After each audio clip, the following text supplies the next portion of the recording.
법학개론 제5강 시작하도록 하겠습니다. 자, 5강 여러분 여전히 우리 지금 파트 1 법학 일반에 대해서 공부하고 있습니다. 자, 5강부터는 조금은 복잡한 내용들이 나오기 때문에 좀 집중해 주시고 공부해 주시면 되겠습니다. 자, PPT 보면서 시작해 보겠습니다.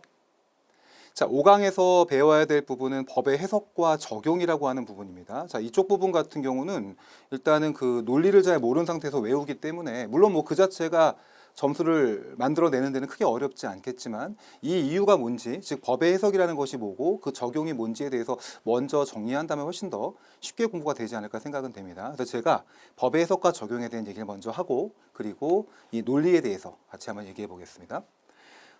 만약에 여러분 뭐 어떤 사람이 있습니다. 이런 사람이 있고 그리고 두 번째 어떤 사람이 있습니다.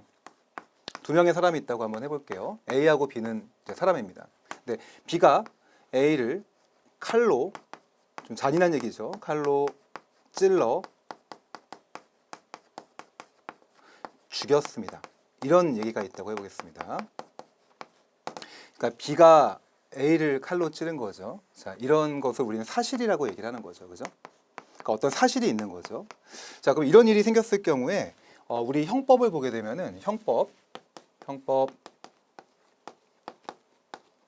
250조에 보게 되면은 사람을 살해한 자는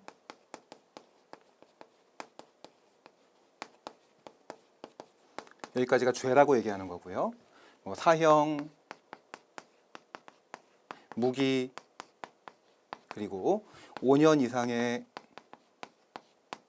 유기징역에 처한다. 이렇게 되어 있습니다. 이게 형법 250조입니다. 자, 지금 여러분 알다시피 이쪽 뒷부분이죠. 여기를 보통 법이라고 얘기하는 거고요. 그리고 이쪽 부분을 말씀드린 대로 사실이라고 얘기하는 겁니다.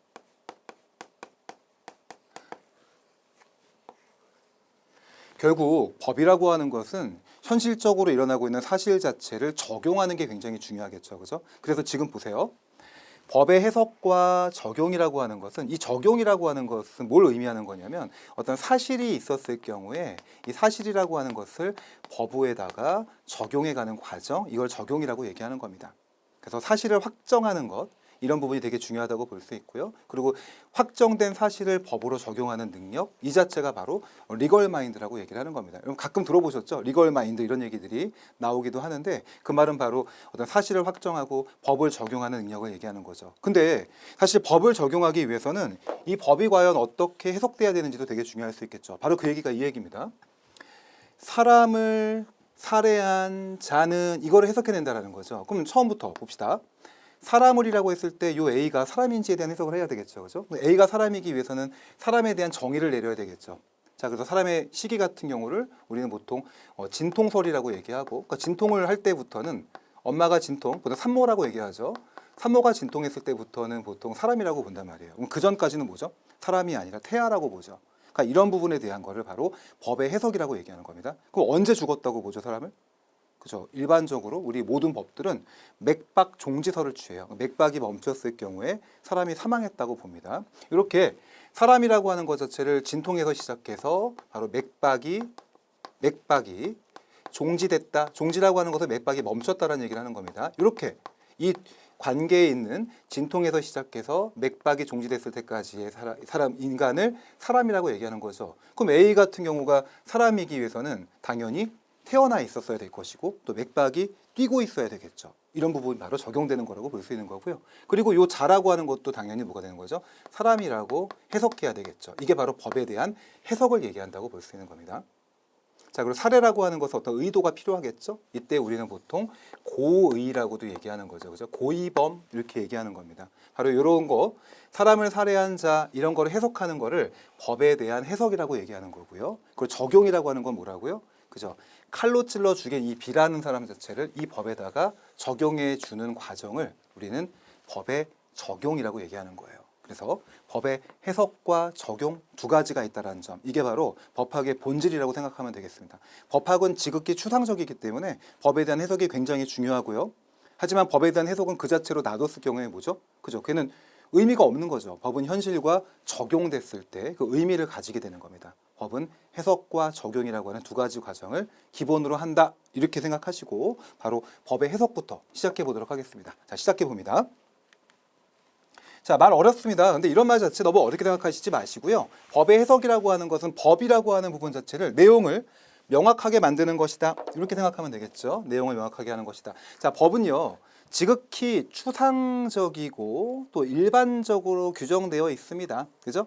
그러니까 사람을 살해한 자에서 사람이라고 하는 굉장히 추상성을 가지고 있잖아요. 그럼 거기에 대한 내용 자체를 명확하게 만들어주는 것, 이거를 바로 법의 해석이라고 얘기하는 것이다. 이렇게 생각하면 되겠습니다.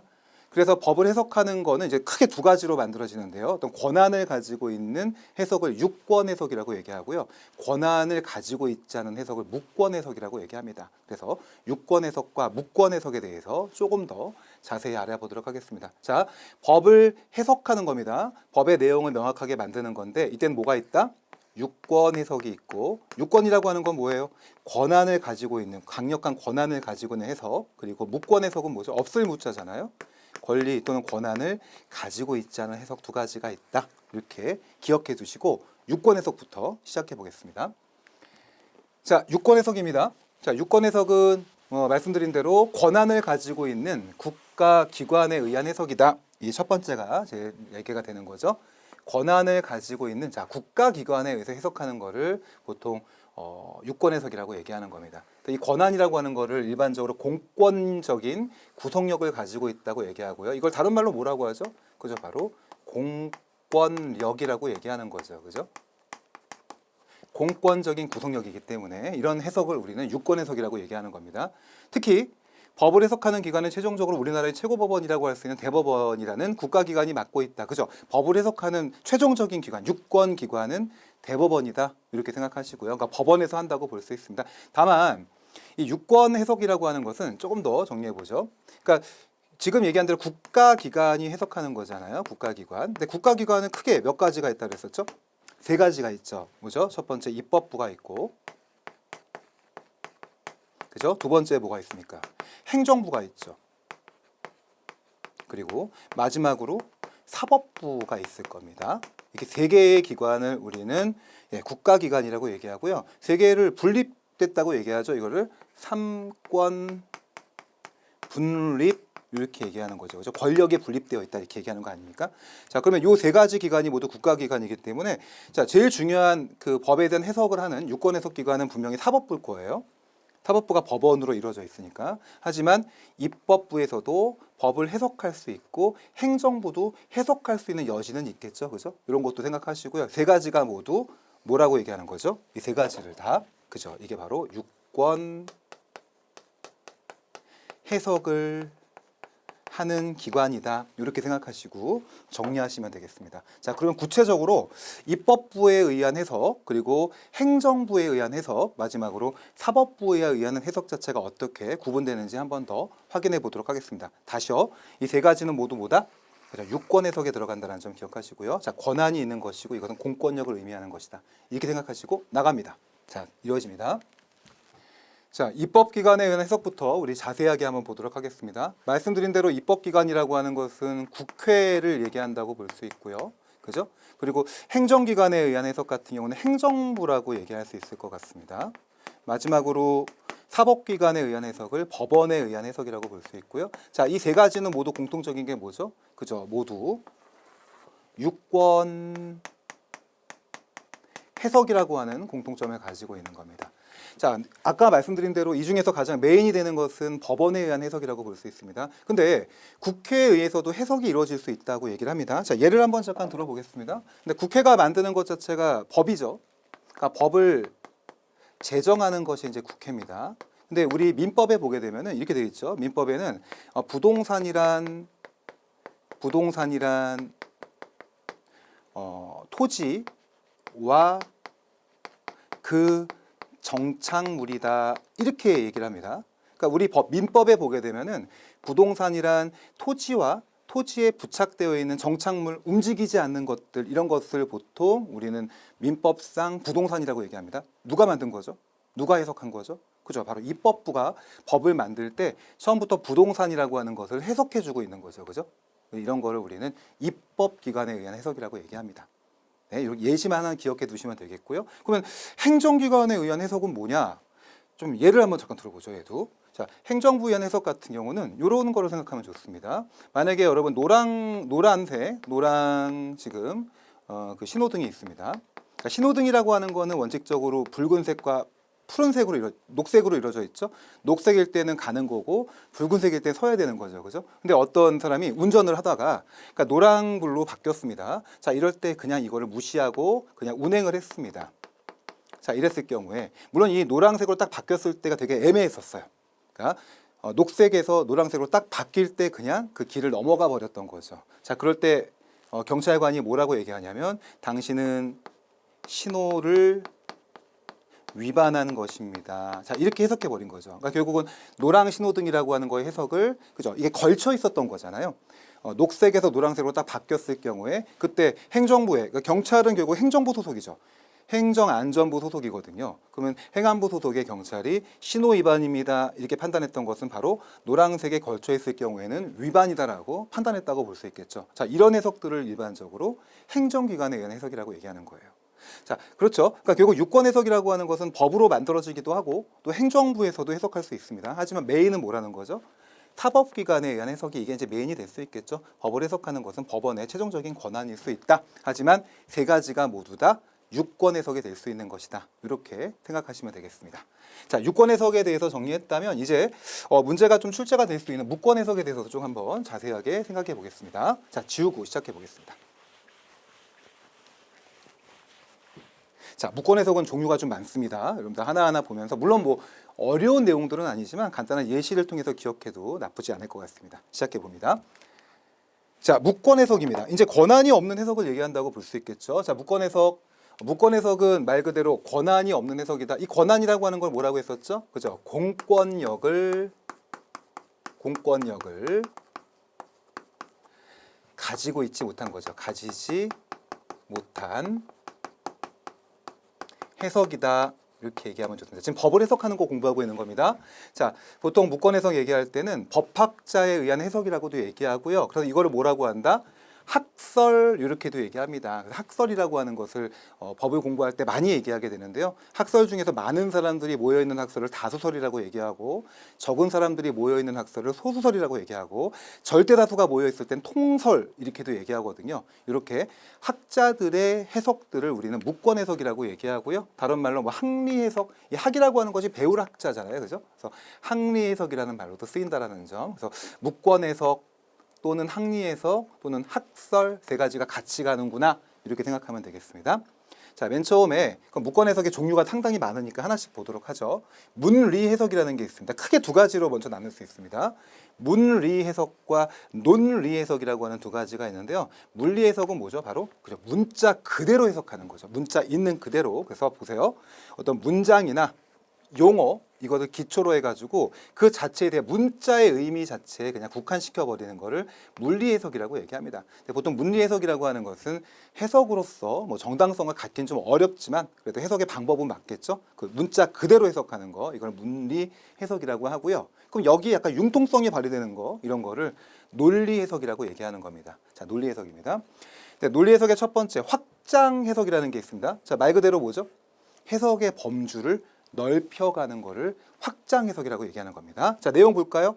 법규의 문장의 의미를 확장해가지고 보통의 뜻보다 넓게 해석하는 것이다. 이걸 확장 해석이라고 합니다. 자, 예를 한번 들어보면은 확장 해석엔 이런 걸 생각해도 좋습니다. 우리 형법에 보게 되면은 손괴죄라는 게 있어요. 손괴.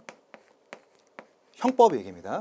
손괴죄라고 하는 것은 타인의 물건을 파괴하거나 그랬을 때 물건을 파괴했을 때 손괴라고 얘기하는 겁니다. 또 보통 손괴죄는 물건을 파괴했을 경우를 얘기하는 건데 근데 예를 들어 보세요. 어떤 컵이 있는데 이 컵을 A라는 사람이 컵을 파괴시켰어요. 컵을 깨트렸어요. 던져가지고 그러니까 실수를 한 게 아니라 의도적으로. 그럼 뭐가 되는 거죠? 손괴죄에 해당하겠죠. 그죠? 타인의 재물을 파괴한 거니까. 근데 이 A라는 사람이 사실은 좀 지저분한 얘기 할게요. 이 컵에다가 소변을 넣어버렸어요. 소변. 그러니까 깬 게 아니라 그 컵에다가 소변을 쭉 넣고 그냥 나와버린 거예요. 자, 어떨까요? 이 소변을 넣은 거는 깬 건 아니죠. 근데 이것도 뭐로 해석할 수 있다? 손괴로 해석할 수 있겠죠. 그죠? 왜냐하면 손괴라고 하는 거는 결국은 물건이 사라짐으로 인해 가지고 더 이상 그 물건을 사용하지 못하게 되는 거잖아요. 사실 그 물건이 사라졌다는 의미는 파괴된 거일 수도 있겠지만 소변을 넣어서 심리적으로도 그죠? 아, 나 이 물건 더 이상 못 쓰겠어. 이렇게 생각할 수 있겠죠. 이렇게 해석하는 거를 우리는 확장 해석이라고 얘기하는 겁니다. 손괴에는 파괴도 해당하지만 소변을 넣은 것도 그죠? 인간의 심적으로 파괴 못지않은 그런 그죠? 부당한 생각을 부정적인 생각을 하게 될 거 아닙니까? 이런 거를 우리는 확장 해석이라고 얘기하는 겁니다. 이렇게 생각하시면 되겠고요. 자, 두 번째 한번 보겠습니다. 되게 많죠. 논리 해석이라고 하는 것 자체가 뭐 축소 해석과 반대 해석 등등등 있습니다. 이것도 한번 잠깐 보도록 하죠. 자, 축소 해석이라고 하는 거는 뭐예요? 그죠? 법규의 용어를 언어적인 표현 그 자체보다 작게 만들어가는 겁니다. 자, 예를 들어 이런 거를 생각하시면 됩니다. 자, 절도죄라고 하는 거가 있습니다. 절도죄. 절도죄라고 하는 거에 보면은 절도죄는 타인의 재물을 절도한 자는 이렇게 되어 있습니다. 이게 바로 형법의 구성 요건이에요. 그렇죠? 그러면 타인의 재물을 절도한 자라고 했을 때 이게 절도죄가 되는 건데, 자, 그럼 이 재물이라고 하는 것 자체는 다 돈으로 바꿀 수 있는 거잖아요. 근데 어떻게 해석하냐면 법은 이렇게 해석합니다. 이 재물은 동사는 들어가지만 부동산은 해당하지 않는다. 이렇게 해석해요. 그래서 부동산은 절도하지 못한다고 하거든요. 이렇게 해석하는 걸 뭐라고 한다? 그죠? 일단은 법규의 그 문헌 그 자체는 뭐예요? 그죠? 재물이라고 돼 있잖아요. 사실 동산과 부동산 모두 재물에 해당하는 건데, 자, 절도죄에는 뭐만 해당한다? 동산만 해당하게 하고 부동산은 절도죄의 구성 요건이 안 된다고 봐요. 자, 얘를 배제시켰죠? 자, 이런 점을 바로 우리는 축소 해석이라고 얘기하는 거예요. 됐죠? 자, 축소 해석까지 이해하시고, 자, 확장 해석, 축소 해석, 이렇게 개념이 되게 중요한 겁니다. 자, 세 번째 이제 반대 해석 보겠습니다. 자, 반대 해석이라고 하는 거는 뭐냐면 반대로 해석해 준다라는 거죠. 근데 그 의미도 잘 와닿진 않죠. 그래서 일단 반대 해석이라고 하는 의미 잠깐 요 예시를 통해 가지고 또 기억하면 좋겠습니다. 자, 저당권은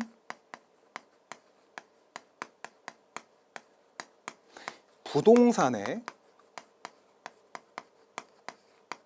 설정한다 하는 게 이런 그 조문이 있다고 해보겠습니다. 자, 이게 이제 법률이죠.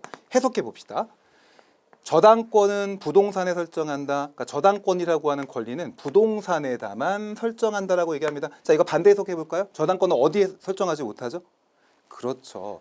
동산에는 설정할 수 없겠죠. 자, 이런 거를 우리는 반대 해석이라고 하는 거예요. 즉, 저당권은 부동산에서 설정하기 때문에 반대 해석상 동산에는 저당권을 설정할 수 없는 거잖아. 이렇게 얘기하는 겁니다. 그래서 정리한다면 이 말의 의미는 뭐다? 그러므로 동산에는 저당권을 설정할 수 없다. 이렇게 얘기한다는 거. 이거를 우리는 반대 해석이라고 얘기합니다. 자, 하나하나 개념들이 좀 어려워요. 지금 말씀드리는 거 바로 이해가 되면 고맙겠지만 일단 체크해 놓으시고 다음에 볼 때 아, 맞아. 우리 논리 해석이라고 하는 것 자체는 확장 해석도 있었고 축소 해석도 있었고 반대 해석도 있었구나 이렇게 생각하시면 됩니다. 자, 물론 해석이라고 하는 거는요, 뭐 당연 해석이라는 말인데 뭐 물론 그렇게 해석하는 게 맞지 않겠어? 당연한 해석 아니겠어? 이런 말이에요. 근데 얘도 좀 와닿지 않죠. 그럼 제가 한번 이것도 예시를 들어보겠습니다. 자, 물론 해석의 예시요. 유시도 적겠습니다. 자, 아래쪽 보이나요? 자, 해보겠습니다. 자, 자동차 통행 금지라고 하는 법이 있습니다. 자동차는 통행하지 말아라 이렇게 되어 있습니다. 근데 문제는 여기 뭐가 왔냐면 탱크가 왔어요. 탱크하고 장갑차가 온 겁니다. 자, 그러면 자동차가 통행이 금지되는 데는 탱크하고 장갑차는 자, 통행이 가능할까요? 불가능할까요? 그죠? 근데 이 사람들 얘기는 이거죠. 아니, 자동차만 금지하는 거잖아요. 탱크하고 장갑차는 갈 수 있잖아요. 이렇게 얘기할 수 없다라는 거죠. 자동차가 통행이 금지된다면 당연히 탱크와 장갑차 같은 훨씬 더 무겁고 훨씬 더 크고 이런 거는 통행을 하지 못하겠죠. 이것을 바로 우리는 물론 해석 또는 당연 해석이라고 얘기하는 겁니다. 그렇죠? 여기까지 체크하시고요. 자, 그리고 이제 수정 해석이라고 하는 것 자체도 생각해 보겠습니다. 수정 해석은 조금 다른 측면이 좀 있습니다. 변경 해석이라고 얘기하는 건데, 자, 법에 약간 오류를 지금 해석을 통해서 바꿔주는 거를 우리는 수정 해석이라고 얘기합니다. 자, 예를 들어 이런 게 있습니다. 어떤 법에 따르면 취소한다라는 것이 있어요. 취소한다. 취소한다라는 말이 있는데 사실 취소라는 말 자체는 우리 민법이나 행정법 공부할 때 잠깐 정리가 되겠지만 취소는 원시적인 하자가 있을 때, 그러니까 처음부터 계약을 맺을 때, 아니면 공권력에 의해서 어떤 행정행위가 있을 때 하자가 있을 경우에 그 하자에 대해서 소급해서 사라지게 만드는 것을 취소라고 얘기를 해요. 좀 많이 어렵죠, 취소. 그래서 보통 무효와 취소라고 하는 것이 같이 연구가 됩니다. 근데 사실 사건을 볼 때는 우리가 무효와 취소라는 것도 있지만 철회라고 하는 것도 있어요. 철회와 취소는 분명히 다른 겁니다. 철회라고 하는 거는 원시적으로는 잘못이 없는 거예요. 계약을 맺거나 어떤 행정 처분을 할 때는 잘못이 없는데 후발적으로 문제가 생겼을 경우에, 그러니까 처음에는 괜찮았는데 나중에 어떤 사정의 변경 때문에 잘못이 생겼을 경우에 그때 우리는 철회한다고 얘기하는 겁니다. 둘의 차이가 굉장히 미묘한 차이가 있습니다. 결과적으로 얘기한다면 취소는 소급효가 있고요. 철회는 장래효라는 게 있어요. 자, 들어만 두세요. 근데 수정 해석은 뭐냐면 법에 분명히 취소한다고 돼 있지만 그 내용을 보니까 취소가 아니라 철회의 내용에 해당한다고 본다면 비록 취소에 해당하지만 해석을 어떻게 한다? 철회로 해석한다. 이걸 바로 수정 해석이라고 얘기하는 겁니다. 자, 이렇게 해석이라고 하는 것 자체가 다양하게 이루어질 수 있다는 점. 지금 5개 봤습니다. 자, 오히려 유권 해석은 간단했죠. 그 공권력에 의한 해석은 간단했지만 3가지였잖아요. 행정부, 입법부, 사법부에 의한 해석. 근데 지금 논리 해석이라고 얘기가 되는 이 부분, 그리고 또 무권 해석이라고 하는 것은 이제 문리 해석과 논리 해석이 있었잖아요. 요건 양이 되게 많았었죠. 지금 우리 5개까지 왔습니다. 나머지 2개만 더 보고 마무리해 보겠습니다. 자, 연역 해석이라는 것이 있습니다. 연역 해석은 말 그대로 어떤 역사적인 맥락을 기반으로 해석한다라고 하는 겁니다. 그래서 얘는 그냥 이 정도까지만 기억하시면 됩니다. 연역 해석은 뭐다? 역사적인 맥락을 기반으로 해석하는 것이다. 이렇게 기억하면 되겠고요. 자, 유추해석 중요하니까 이건 좀 더 체크해 봅시다. 유추해석 바로 맨 마지막 해석이 될 수 있겠죠. 자, 유추해석은 이렇게 볼 수 있습니다. 만약에 개라든지, 그죠? 그 다음에 소라든지, 양이라든지, 말 이런 게 있습니다. 근데 이런 거 자체를, 그죠? 키울 때, 이런 키울 때는 이럴 경우에는 주의를 기울여라. 사실 억지로 만든 법이긴 합니다. 이런 법은 없죠. 근데 이런 거 할 때, 자, 개나 소나 양이나 말이 있다면 사실 고양이도 들어가야 되지 않느냐, 그죠? 고양이도 들어갈 수 있지 않을까? 이런 부분으로 고양이 키울 때도 주의를 기울여야 되지 않니? 이렇게 해가지고 고양이까지 집어넣는 거, 이런 걸 우리는 유추해석이라고 얘기하는 겁니다. 그렇죠? 이렇게 그러니까 유추해석이라고 하는 것은 좀 유사하죠. 모두 다 뭐예요? 동물들이잖아요, 그죠? 물론 뒤에 있는 소나 양이나 말 같은 경우는 애완동물이긴 애완동물은 아니지만 어쨌거나 개나 소나 양이나 말이 있다면 고양이도 충분히 적용돼야 되지 않겠어? 이런 거를 우리는 유추해석이라고 얘기하는 겁니다. 자, 여기까지가 문리 해석, 논리 해석이라고 얘기했고요. 자, 전체적으로 뭐였죠? 이게 바로 무권 해석이라고 얘기하는 학설에 의한 해석이라고 볼 수 있습니다. 자, 굉장히 양이 많습니다. 하지만 어떤 개념이 나왔을 경우에 간단하게 설명할 수 있을 정도가 된다면 상당히 좋은 평가로 이어질 수 있겠죠. 충분히 내고 싶어하는 부분이고요. 매년 출제가 되는 부분이라고 볼 수 있습니다. 특히 논리 해석 쪽에 있는 그 확장 해석이라든지 축소 해석이라든지 유추 해석 조금 더 주의 깊게 봐주시면 되겠습니다. 자, 이게 이어지는 것이 3번째 법 해석의 방법입니다. 자, 법 해석의 방법은 그냥 읽어가면서 마무리하겠습니다. 똑같습니다. 지금 얘기한 대로 법의 해석이라고 하는 것은 물리적 해석이 있다. 아까 물리 해석이 뭐였죠?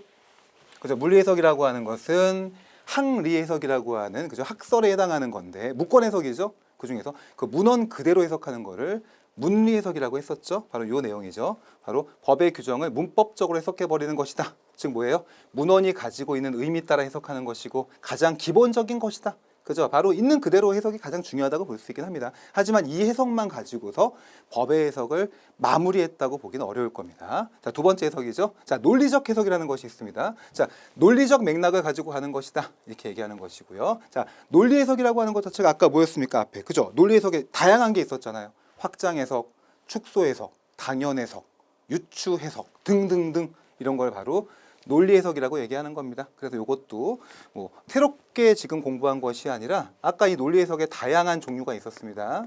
다양한 예시가 있었습니다. 요거를 체크해 주시면 되고요. 우리 앞에서 정리했던 겁니다. 3번째 역사적 해석, 그죠? 역사적인 맥락을 따라 해석하는 것이다. 이렇게 보시고 마지막으로 체계적 해석이라는 게 있죠. 체계적 해석은 법의 규정의 상호 간의 관련성을 밝히는 해석이다 얘기를 하는 겁니다. 뭐 체계성을 갖춰라 이 정도라고 기억하면 되겠습니다. 자, 마지막으로 목적론적 해석 정도 하나만 체크하고 마무리하겠습니다. 자, 목적론적 해석은 해석의 어떤 목적을 정해놓고 그 목적에 부합하게 해석해 가는 것이다. 이렇게 생각하면 좋겠고요. 맨 마지막에는 이 정도의 내용이 제일 중요할 것 같습니다. 결국은 이런 해석을 모두 합쳤을 경우에 법의 해석은 물리 해석에서 시작하지만, 그죠? 하지만 그 의미와 내용을 명확하게 논리적으로, 체계적으로 해석하고 마지막으로 목적론적 해석까지 해야 될 것이다. 결국 해석이라고 하는 것 자체는 가장 뭐죠? 그죠? 법이 가장 현실 적합성이 있게 하는 것이 맞을 것이다. 이 얘기죠. 그죠? 그러니까 법의 해석이라고 하는 건 정답이 있는 건 아닙니다. 지금 다양하게 여러 가지 해석의 방법들이 나왔는데 이것은 뭐예요? 픽스되어 있는 것은 아니죠. 그죠? 상황적인 맥락에 맞춰. 하지만 제일 중요한 것은 문헌에서 시작하는 건 맞죠. 그 단어 그 자체에서 시작하되 거기에 여러 가지 논리성을 고려하게 되고 역사적인 맥락이라든지 이런 걸 고려해서 궁극적으로 목적론적 해석에 부합하게 만드는 것이 필요하지 않겠나. 여기까지가 바로 법의 해석에 대한 얘기입니다. 자, 그러면 이런 법을 해석해 갈 때 지금 뭐 한 거죠? 이쪽이죠. 바로 사람을 살해한 자라고 하는 부분에 있어서 이런 부분을 해석하는 방법을 지금 우리가 공부한 거라고 본다면 자, 이제 두 번째는 적용이죠. 그죠? 바로 법의 적용입니다. 법의 적용을 하려면 뭘 해야 되죠? 그죠? 바로 칼로 사람을 찔러 죽였다라고 하는 이 사실에 대해서 먼저 판단해야 될 겁니다. 그래서 법의 적용은 사실을 판단하고 그 판단한 사실을 법으로 옮겨주는 거를 법의 적용이라고 얘기하는 겁니다. 자, 두 번째 시작합니다. 법의 적용입니다. 자, 법의 적용이란 사실을 확정하여 이에 대해서 구체적으로 법을 적용하는 것이다. 자, 이런 맥락으로 이어지게 됩니다. 먼저 사실을 확정하게 되고 이에 대해서 구체적으로 법을 적용하는 것이다. 자, 구체적으로 법을 적용하기 위해서 우리는 먼저 뭐 했죠? 지금 이미 해석이라고 하는 걸 해놓은 거죠. 그죠? 해석을 한 거고 이거를 적용을 하게 되는 거죠. 그죠? 법을 이미 해석해 놓고 기다리고 있는 겁니다. 현실적인 사례가 있을 때 이거를 적용하려고 이렇게 이어지는 거죠. 즉 일반적이고 추상적인 규정의 내용을 구체적이고 개별적인 사실에 직접 적용하여 법의 구속력을 실현하는 것을 의미한다. 자, 이 얘기가 바로 법의 해석과 적용이라고 얘기하는 겁니다. 자, 이렇게 법을 해석하고 있을 경우에 이제 적용으로 가려면 뭐가 중요하다고 그랬죠? 사실에 대한 판단이 중요하겠죠? 아까 말씀드린 대로 이 팩트입니다. 칼로 사람을 찔러 죽였다라고 하는 이 사실에 대해서 어떤 형식으로 이 사실을 판단하게 되고 확정 지어지는지 이거에 네 가지가 있습니다. 그 네 가지를 먼저 공부하시고 마무리 한번 해보겠습니다. 첫 번째입니다. 자, 사실의 존부의 확정입니다. 자, 사실의 존부 확정이라고 하는 건 뭐냐면 자, 사실 자체, 사실의 확정이라고 보면 되겠죠. 자, 존부라고 하는 건 뭐죠? 존재하는지 존재하지 않는지를 확정한다는 얘기인데 사실 이걸 괄호 쳐놓는다면은 사실을 확정하는 게 되게 중요한 거죠. 아까 말한 대로 뭐예요? 자, 사람을 살해하였다. 이거죠.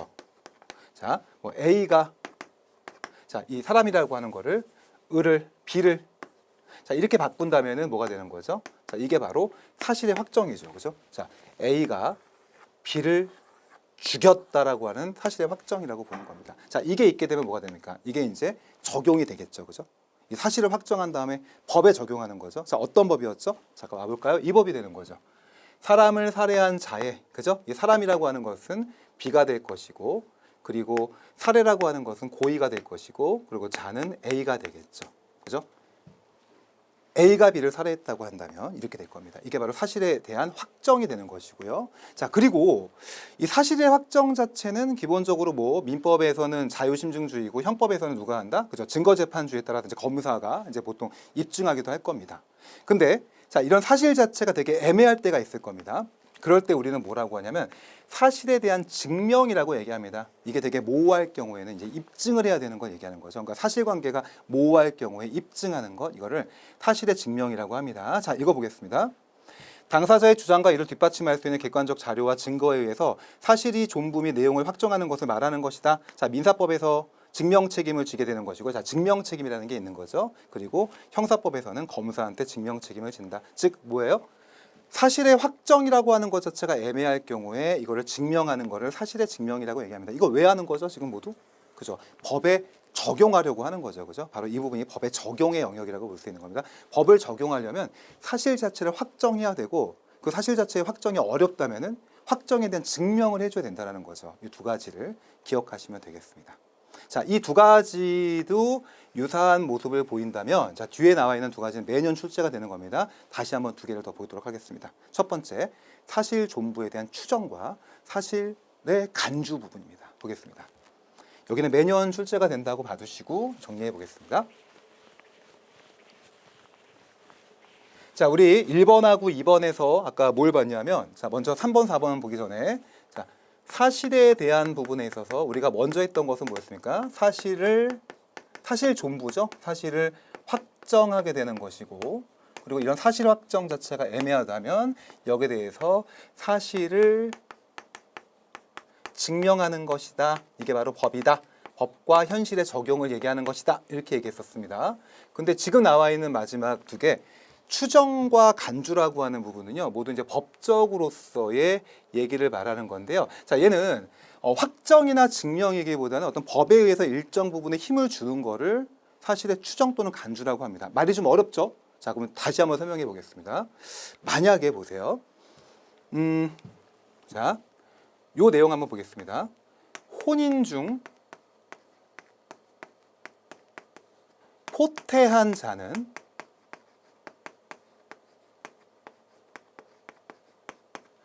부의 자로 추정한다.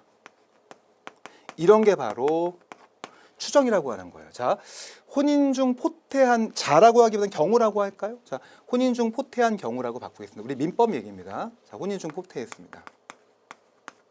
자, 결혼을 하고 있는 상태에서 포태가 뭡니까? 그러니까 임신을 한 거죠. 그러니까 혼인 상태에서 임신을 했다면 그 아이는 누구의 아이라고 본다?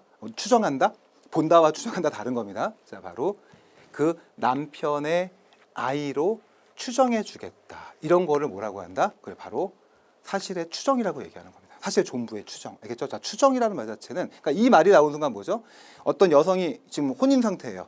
근데 임신을 했습니다. 그 아이는 당연히 누구의 아이라고 생각하는 거죠. 그죠? 물론 엄마는 자기지만 그 아이의 아빠는 누구여야 되는 거죠? 그죠? 남편이라고 추정해 주는 거죠. 이런 거는 법에 의해서 일단 인정되는 겁니다. 알겠죠? 이걸 추정이라고 얘기합니다. 그러니까 아까 같은 사실의 확정이라든지 증명 같은 이런 거랑 달리 어쨌거나 이 아이가 사실은 물론 대다수는 그 남편의 아이이겠죠. 그런데 워낙 막장 드라마가 요새 너무 많잖아요. 사실 남편의 아이가 아닐 수도 있는 거거든요. 하지만 법에서 뭐 해준다고요? 이걸 추정시켜 준다라는 거죠. 이거를 법의 추정이라고 얘기합니다. 자, 그럼 간주는 뭐냐? 자, 추정과 간주를 좀 구분해야 돼요. 간주라고 하는 것은 훨씬 더 강력한 힘입니다. 추정보다 훨씬 더 강력한 힘을 간주라고 한다 생각하면 됩니다. 자, 우리 상법에 보면 이렇게 되어 있습니다. 상법에 보면 그러니까 이렇게 돼요. 상법에 보게 되면은 뭐 상인의 거래는 상거래로 간주한다. 자, 이런 말이 있어요.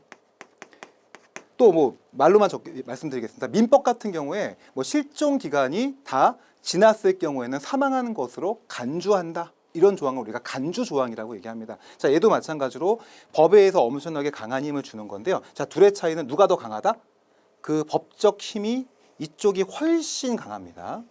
자, 그래서 추정이라고 하는 거는 자, 뒤집을 수가 있어요. 그죠? 아니야. 남편의 아이가 아니야라고 뒤집을 때는 반증이라고 얘기합니다. 이걸 반증 가능성이라고 얘기하는데 누군가가 반대 증거를 얘기하는 거예요. 아니야. 사실은 그때 남편은 예를 들어 보세요. 이 아이가 지금 임신을 했는데 태아가 4개월 됐어요. 근데 알고 보니까 남편이 지금 어디 있어요? 4개월 동안 사실 외국에 있었단 말이에요. 한국에 돌아오지 않았습니다. 지금 외양 선언이었어요. 자, 이렇다면 뭐죠? 이미 반증이 된 거죠. 남편과 부인이 만날 시간이 없었단 말이에요. 자, 이런 거를 보여줌으로 인해 가지고 뭐죠? 부의 자가 추정이 깨지게 되는 거죠. 이런 거를 우리는 추정이 깨졌다라고 얘기합니다. 근데 간주 같은 경우는 그런 거로 깨지지 않습니다. 일단 상거래라는 것이 딱 간주돼 버렸다면 뭐가 되는 거죠? 어떤 일정한 절차를 통해 가지고, 보통 절차라고 하는 게 소송 절차를 얘기합니다. 자, 그런 절차를 통해 가지고 정식적으로 반박해내지 못하면 이 간주는 깰 수 없다고 얘기합니다. 그래서 반증과 간지의 힘의 차이가 엄청 크다라는 점까지 체크해야 되겠습니다. 자, 마지막 부분 정리하겠습니다. 그래서 자, 간주를 다른 말로 의제 규정이라고도 얘기합니다. 바로 간주 또는 의제는 추정과 달리 반증을 들어서 당장 그 효과를 번복시키지 못합니다. 그래서 별도의 뭐가 필요하다? 절차 등을 통해서 기존의 간주 또는 의지되었던 것을 깨트려야 한다. 이게 바로 둘의 차이라고 하는 점 기억하겠습니다. 자, 지금 우리 법의 해석과 적용 얘기했는데 적용 쪽 다시 한번 얘기해 보겠습니다. 자, 법을 적용하려면 결국은 사실에 대한 확정이 필요하고 그 확정이 애매할 때 확정을 증명을 요구한다라고 기억하시면 되겠고요. 자, 그리고 이 부분이 일정 부분 법에 의해서 효과가 만들어지기도 합니다. 첫 번째가 뭐죠? 사실의 추정. 이 부분 생각하시면 되겠고요. 두 번째가 뭐다? 사실의 간주 생각하시고 둘 중에 누가 더 강하다? 간주가 훨씬 강하다. 자, 반증 가능성 어디서 나온다? 그죠? 추정을 뒤집을 때 반증을 통해 뒤집는 것이다. 여기까지 생각하시면 법의 적용 부분 정리가 됐을 것이고요. 자, 법의 해석은 두 가지가 있었죠. 유권 해석, 무권 해석. 그리고 무권 해석에 다양한 종류가 있다는 점, 아까 말씀드렸던 예시 위주로 정리하신다면 충분히 법의 해석과 적용 정리할 수 있을 겁니다. 상당히 어려운 쪽이었습니다. 이쪽 부분 그냥 단편적으로 외우시게 되면은 바로바로 외우고 까먹을 수밖에 없어요. 지금까지 논리적으로 생각하시고, 아, 법의 해석과 적용이라고 하는 것은 구체적인 법을 현실적인 사례에 적용하기 위해서 만들어진 거구나. 결국 그렇게 하기 위해서는 법이 무엇인지를 먼저 해석해 놓고 사실이 무엇인지를 먼저 그 다음에 확정하거나 또는 거기에 대한 증명을 하거나 추정하거나 간주를 통해 가지고 적용의 단계로 넘어가게 해야 되는 거구나. 이렇게 생각하시면 바로 챕터 5번 마무리가 됐다고 볼 수 있습니다. 여기까지 보는 거로 하고요. 자, 우리 지금 법학개론 중에 법학 일반 지금 거의 막바지까지 오고 있습니다. 자, 6강 때 이제 마무리 해보도록 하겠습니다. 열심히 하시기 바랍니다. 다음 시간에 뵙겠습니다.